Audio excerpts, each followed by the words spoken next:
Que tipo de vida vale a pena ser vivida? A perspectiva mais comum sobre o que é vida se parece muito mais com uma corrida do que com uma experiência. As pessoas estabelecem etapas bem claras do que a vida deve ser e como ela deve ser. Estudar, trabalhar, casar, trabalhar, ter filhos, trabalhar, se aposentar e talvez só então viver. E em parte, isso é um sintoma da supervalorização do trabalho e da produtividade. Mas perguntar qual que é o sentido da vida é um questionamento frequente desde que humanos são humanos. No vídeo de hoje nós vamos voltar 2.300 anos no tempo.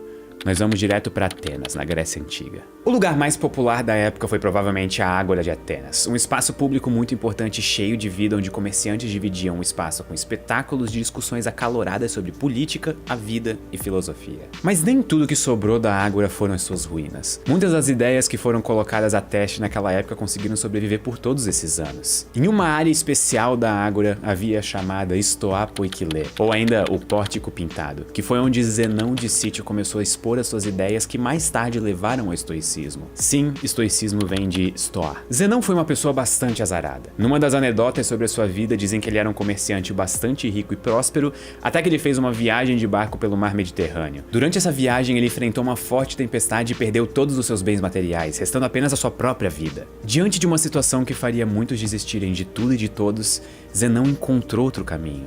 Ele buscou abrigo na racionalidade para entender como reagir diante da imprevisibilidade da vida. E foi aí que o estoicismo começou a tomar forma enquanto uma filosofia que busca o uso da razão para lidar com as emoções, para evitar os vícios e cultivar as virtudes. Para isso seria preciso encarar a vida com uma certa apatia. Isso significa que é para evitar os excessos da paixão, ao não se empolgar demais com os prazeres e nem se afetar demais com os males. Mas esqueça por um momento o senso comum das palavras apatia e paixão. Para os estoicos, apatia ou apatheia vem do grego a, de negação, e pathos, de paixão. Logo, apatia seria a ausência de paixões, mas em um sentido bem específico de paixão, como um estado perturbado da alma de uma emoção controladora e violenta. Para atingir a tranquilidade e a apatia, nós precisamos identificar e separar as coisas que nós temos controle daquelas que nós não temos controle. E essa não é uma tarefa fácil, exige uma combinação especial de ideias. Por isso a filosofia estoica é composta por três componentes: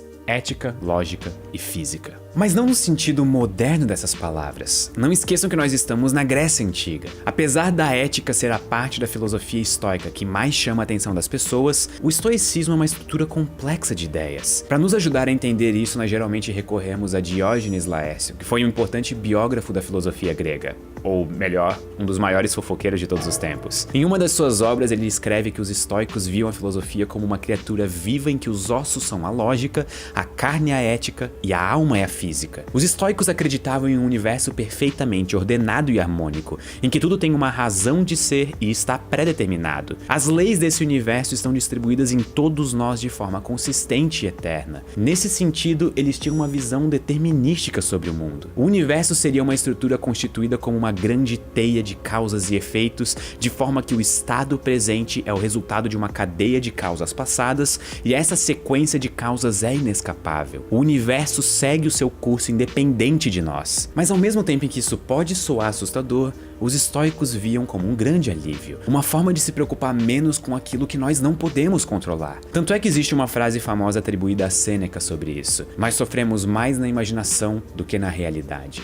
Se os acontecimentos do universo não são seus e nem estão sob o seu controle, então tudo que cabe a você é ser racional o suficiente para lidar com as suas próprias reações e emoções diante do inevitável curso da vida. Você não pode controlar 99% das coisas que vão acontecer com você, mas você pode controlar como você reage a elas. Por exemplo, você pode controlar como você reage quando eu digo que esse moletom que eu estou usando já está disponível na minha loja e que você tem 10% de desconto na primeira compra usando o cupom LOS10. Vocês podem reagir clicando no link da descrição ou indo acessar uselos.com.br. Por essa vocês não esperavam.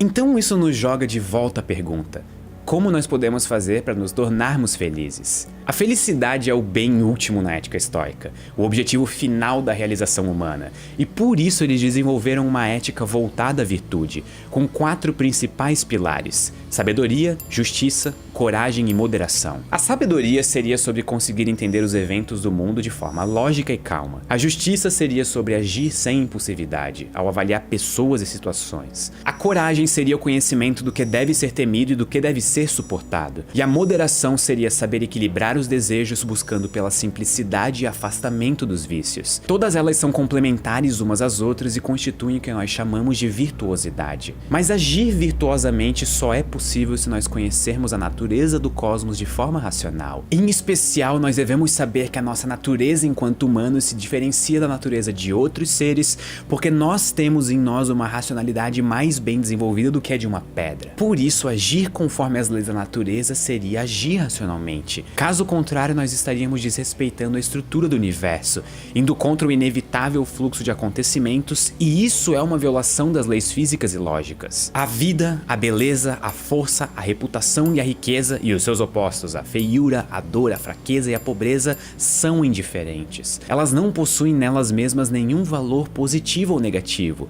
Somos nós que fazemos delas boas ou ruins. Por isso nós devemos ser apáticos sobre os acontecimentos que nos são impostos. Mas a apatia não é sobre rejeitar as emoções, e sim sobre saber controlá-las. Não é sobre ser passivo diante do mundo, mas saber diferenciar até onde você pode agir. O mundo é opaco e as leis da natureza são invencíveis. Mas isso não tira de nós a responsabilidade das nossas ações. Nós não podemos controlar doenças, mas nós podemos fazer escolhas saudáveis e evitá-las. Mas mesmo assim, se por um acaso um dia nós ficarmos doentes, nos resta aceitar com coragem e sabedoria. Não temos controle sobre as ações dos outros, se eles nos xingam, se eles amam a gente, mas nós podemos evitar a raiva e cultivar a justiça e a moderação. Tudo que nos acontece é um empréstimo do universo, inclusive a vida. Ser sábio é reconhecer isso com coragem. É saber que nós podemos ter glória sem ser gloriosos, assim como nós podemos perder sem ser perdedores. Com o passar dos anos, o estoicismo se espalhou para além da Grécia Antiga. Ele passou a florescer principalmente em Roma, com Sêneca, Epiteto e o imperador Marco Aurélio. Tudo que nós sabemos de Epiteto, o escravo, são os relatos dos seus discípulos, porque ele não deixou nada escrito. Apenas Sêneca e Marco Aurélio deixaram obras autorais. No caso de Marco Aurélio, seu livro Meditações parece ter sido escrito como uma espécie de diário sobre como lidar e aperfeiçoar as suas atitudes, quase como orientações para ele mesmo conseguir levar adiante a sua vida enquanto imperador romano. E cada um deles teve uma vida particularmente difícil. Sêneca foi condenado a tirar a própria vida. Epiteto foi um escravo por muito tempo. E Marco Aurélio foi imperador de Roma por quase 20 anos. Então é natural esperar que eles tenham refletido sobre a morte e a vida, sobre a liberdade e a escravidão e sobre o controle e o excesso. Sêneca escreveu muitas cartas durante a sua vida, e algumas delas destinadas a consolar os seus amigos, embora ele fizesse isso de uma forma bem peculiar. Enquanto estoico, não faria sentido ele dizer aos seus amigos para esperarem por dias melhores. Justamente ele falava o contrário, que eles deveriam esperar o pior e estar preparados para isso. Imagina pedir ajuda para alguém e a pessoa te diz: não adianta lamentar e chorar por acontecimentos de um universo incansavelmente fora do seu controle. Você deveria ter pensado em situações de muita desgraça e ter se animado com a escassez, ao invés de ter cultivado vícios em prazeres inconstantes e ter sido escravizado pelas suas ambições. Agora eu aconselho que você seja mais racional, que aprenda sobre as virtudes e tenha coragem e sabedoria de aceitar a inevitabilidade dos eventos da vida com tanta apatia quanto for possível. Pode soar meio duro, talvez nem um pouco motivacional, mas para os estoicos, o quanto antes a pessoa compreender o que é agir conforme a natureza, melhor. E é daí que vem a ideia de que os maiores sofrimentos e perturbações não são os fatos do mundo em si, mas sim o julgamento que nós fazemos deles.